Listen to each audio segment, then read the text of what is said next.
नमस्कार दोस्तों, मैं हूं सुनील। आपके अपने YouTube चैनल काऊ फार्मिंग में आपका स्वागत है। जैसा कि आप सामने देख रहे हैं, बहुत ही अच्छा गौवंश।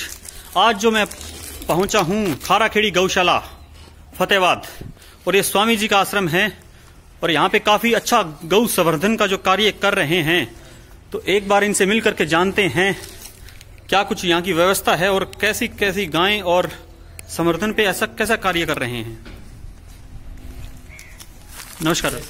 जय श्री राम। सबसे पहले तो आप अपना परिचय मुझे दीजिए सर। मैं बाबा जी सचिदानंद गिरी। जी। पहले का नाम दर्शन था।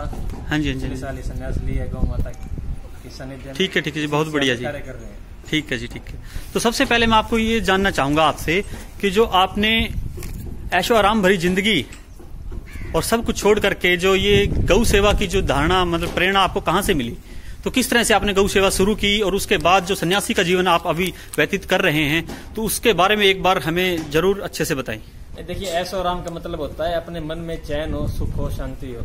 बिल्कुल जी, बिल्कुल। कोई बीमारी ना हो, अपवाद ना हो। हाँ जी हाँ जी हाँ जी। और वो गौ माता की कृपा से जो गौ माता के पास रहता है उसको कभी होगी नहीं। हाँ जी हाँ जी। ये मेरा दृढ़ संकल्प है, आपको विश्वास के साथ कह सकता हूँ। जी जी जी जी।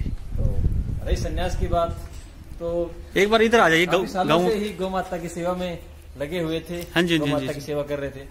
तो इसी कार्य को आगे बढ़ाने के लिए अपने संस्कृति, अपने संस्कार, अपने आचार विचार, हमारे महापुरुषों की जीवनियाँ, हाँ जी, बहुत से लोग कमेंट करते हैं कि तो सामान्य जीवन में कर सकते हैं। हाँ जी, सबके जीने का अपना अपना ढंग होता है। समाज से भी आपको काफी वो सुनने को मिल रहा होगा अभी किस तरह से बाबा जी बन के ये जीवन व्यतीत कर रहे हैं, इतना पढ़ा लिखा होके।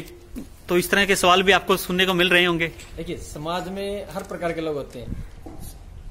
द्वापर युग, त्रेता युग, सतयुग, कलयुग, हर युग में हर प्रकार के लोग होते थे। जी जी जी। तो श्री रामचंद्र जी को, सीता माता को भी लोगों ने प्रश्न किए। हाँ, सवाल उन पे भी उठाए। तो लोग करेंगे। जी जी। मगर हमारे दिल में संतुष्टि है कि नहीं है, कोई कर्म करके। हाँ जी वो मेन जरूरी होता है। अभी हम कोई कर्म कर रहे हैं, हमारे दिल में कोई ना कोई खोट हो जाता है कि भाई ये कर्म अपने को नहीं करना चाहिए। हाँ जी हाँ जी। तो वो हम नहीं कर रहे हैं, हमारा दिल संतुष्ट है। किसी को गाय देते हैं, खरीदते हैं, तो भी दिल ठोक के लेते हैं, दिल ठोक के देते हैं। और किसी कुछ बोलते हैं सामने बोलते हैं। बहुत बढ़िया। बुराई करने की आदत छोड़ दी अभी। पहले क्या पहले हुआ करती थी। पहले कुछ नहीं हो, किसी का बुराई अच्छाई जाती नहीं है। जी जी, बिल्कुल सही। कर्म करेंगे खुद को भुगतना पड़ेगा। गुस्सा करेंगे तो आपको शरीर बियर करेगा। किसी बुराई करेंगे तो आपको कष्ट झेलना पड़ेगा। बिल्कुल सही। बुराई कर रहे हैं तो उसकी कष्ट आप अपने ऊपर ले रहे हैं जी। किसी का अच्छाई कर रहे हैं तो उसके गुण आप अंदर ले रहे हैं। हाँ जी। ये गीता में कृष्ण भगवान ने लिखा है कि अपना कर्म करते चल, लोग क्या कर रहे हैं क्या नहीं कहेंगे उसकी चिंता तू मत कर। फल की चिंता मत कर, कर्म कर। बहुत बढ़िया विचार। तो ये हमारा कर्म करने का और गौ माता की सानिध्य में। हाँ जी जी। तो आप कितने सालों से कर रहे हो ये, और यहाँ पे कितने टाइम से हो खाराखेड़ी गौशाला में? मैं इस फील्ड में आ गया था गौ माता की सेवा कर। हाँ जी। उससे पहले 11-13 में बेंगलोर रहता था, बेंगलोर में था। हाँ जी। स्टडी की थी, उसके बाद MBA की थी जी। वाह जी वाह। 1 साल गुड़गांव नौकरी की थी। उसके बाद राजू भाई दीक्षित की प्रेरणा से इन कार्यों में लगे हुए। वाह जी वाह जी वाह जी। और तब से पीछे मुड़ के नहीं देखा। दिखते आती है समस्या, कभी ऊपर कभी नीचे चलती रहती है। जिंदगी का सुख दुख का एक मेला है, कभी दुख कभी सुख, ये चलता रहता है। बिल्कुल जी, बिल्कुल। इंसान को इससे घबराना नहीं चाहिए। तो दोस्तों, मैं एक बार आपको बताना चाहूंगा कि आप देख सकते हैं कि जिस तरह से MBA की पढ़ाई कर करके और जॉब करके 1 साल करने के बाद जो इनके विचारों में जो चेंजिंग आई, वो काफी अति सराहनीय है। तो देख सकते हैं काफी अच्छा गौपालन यहाँ कर रहे हैं। और एक चीज मैं और आपसे जानना चाहूंगा कि जो आप नस्ल संवर्धन पे, कुछ टाइम पहले मैं यहाँ पे आया था, तो जब आपने इतनी गायें विकसित नहीं की हुई थी? नहीं, पहले हमारी गौशाला डेयरी के नाम से थी। हाँ जी हाँ जी। श्री जीवन डेयरी डबवाली में था 5 साल में। अच्छा, डबवाली भी? हाँ ठीक है जी, ठीक। अभी ये पिछले 4 अप्रैल को ही यहाँ शिफ्ट की है। अच्छा, आपने यहाँ? उसके बाद 1 महीना लगा शिफ्टिंग करने में यहाँ पे। ठीक है जी, ठीक। और यहाँ पे भी सरपंच महोदय के सहयोग से ग्रामीणों को ये सरपंच, यहाँ के सरपंच ने खुद अपनी पर्सनल जमीन में से 5 एकड़ ऑन द रोड है। अच्छा जी, बहुत बढ़िया। अपने पारिवारिक जमीन में से देके शेड वगैरह बनवाए हैं। तो किसी तरह की जो पंचायती जमीन नहीं है? पंचायती जमीन नहीं थी, अपने पर्सनल जमीन में से दी है। अच्छा जी, सामाजिक हो रखी है। ठीक है जी। तो बहुत ही बढ़िया। और अपने सरपंच साहब का क्या नाम है सर? राजेंद्र खलेरी जी है। अच्छा, राजेंद्र खलेरी। अच्छा, बिश्नोई समाज से संबंध रखते हैं। अब पता है बिश्नोई समाज भगवान जाम्बा जी ने। बिल्कुल जी, बिल्कुल। गौ माता के लिए कार्य किया। हाँ, गौ माता के लिए जो हमारी प्राकृतिक जो चीजें थी, पौधे, पेड़ पौधे थे, उनको बचाने के लिए भी उन्होंने, गुरु जिम्मेश्वर भगवान का बहुत बड़ा रोल है। तो समाज को जागृत भी किया है, उसके बारे में बताया है, तो बहुत ही बढ़िया। तो सर मैं एक चीज और आपसे जानना चाहूंगा कि अभी जो आपने नंदी भी अच्छे यहाँ पे लेकर के आए हो, तो नंदी का नस्ल संवर्धन में क्या कुछ रोल है, थोड़ा सा ये मेरे को विस्तार से बताएं। नस्ल संवर्धन करना है किसी भी चीज का, चाहे हम मनुष्य है। आज सबसे पहले मैं मनुष्य की बात करता हूँ। आज हमारी नस्लें क्यों खराब हुई है? क्योंकि जो एक बच्चा पैदा करने की प्रक्रिया होती है, जो प्रक्रिया हम गोवंश में इस्तेमाल करते हैं, वो मनुष्य में भी है, वो जीव जंतु में भी है। बिल्कुल जी। संभोग करना एक बच्चा पैदा करना होता है, ना कि सेक्स करना हर बार बार।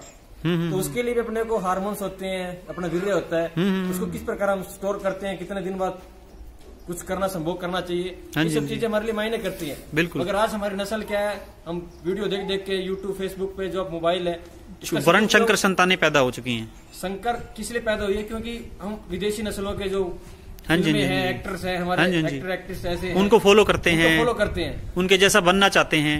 तो जो भी ये प्रक्रिया होती है, इसके अंदर एक समय अंतराल होता है। जैसे संभोग करना है, जैसे हमारे ऋषि मुनि करते थे, बच्चा करना है, उससे साल बाद पहले हम अपनी आपको कंट्रोल करना सीखते थे, हस्बैंड और वाइफ दोनों कंट्रोल करते थे।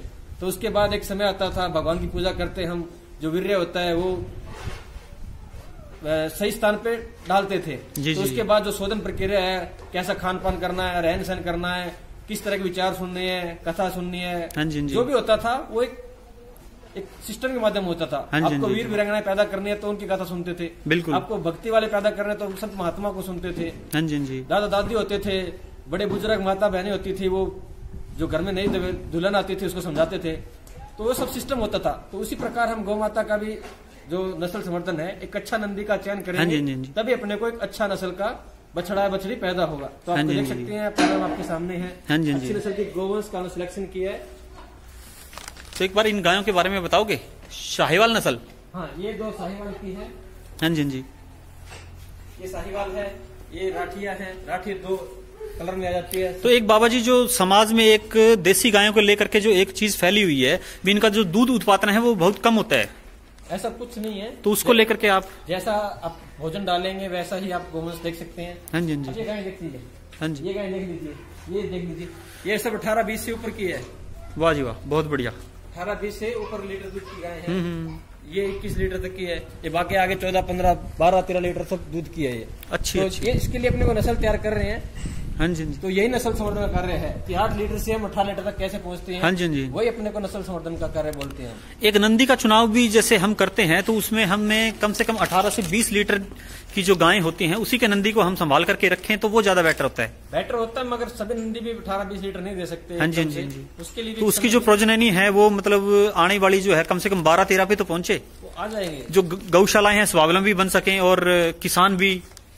जो माँ है 8 लीटर की है, 8 लीटर का है, तो उन दोनों का जोड़ के प्लस डिवाइडेड बाय 2 करेंगे तो उसका रेशियो आ जाएगा। हाँ जी। क्योंकि जो ज्यादा गुण धर्म होते हैं 90% तक नंदी के आते हैं। हाँ जी। हम भी अंदर भी, मनुष्य के अंदर भी, जीन्स के अंदर भी 80 से 90% जीन्स पिता के आते हैं। तो वही हर प्रकृति ने जो बनाया है, 90% जीन मनुष्य के आएंगे। हाँ जी। तो उसके हिसाब से भी जो गोवंश है 90% जीन्स, 80% तो आपको गोवंश के अंदर पिता के ही मिलेंगे आपको। तो अब जैसे देखा था आपने, एचएफ जर्सी गाय थी। हाँ। ज्यादा समय नहीं पहले आई। उन्होंने पिछले कुछ दशकों में जो पिछले 10 या 20 सालों में जो नुकसान पहुंचाया है, बहुत ज्यादा फैल चुकी थी। और फिर से एक बार लोग दोबारा से फिर देसी गाय की तरफ बढ़े हैं। हो जाएगा रिकॉर्ड, 10-15 साल लगेंगे। जो उन्हीं की पॉलिसी, उन्हीं पे बाउंस बैक करना है अपने। हाँ जी। यही बात अपने कल जीतू भाई भी आए थे। हाँ। अच्छा। अपने को सीमेंट से ही बाउंस बैक करना है उनको। हाँ जिस पॉलिसी उन्होंने अपने को आघात किया है, उसी पॉलिसी अपने को उन पे लागू करनी है। और जब अपने पास लिमिटेड हो जाएंगे तो हम उस नेचुरल मैटिंग में आ सकते हैं। हाँ जी। तो बहुत ही बढ़िया जानकारी बाबू जी।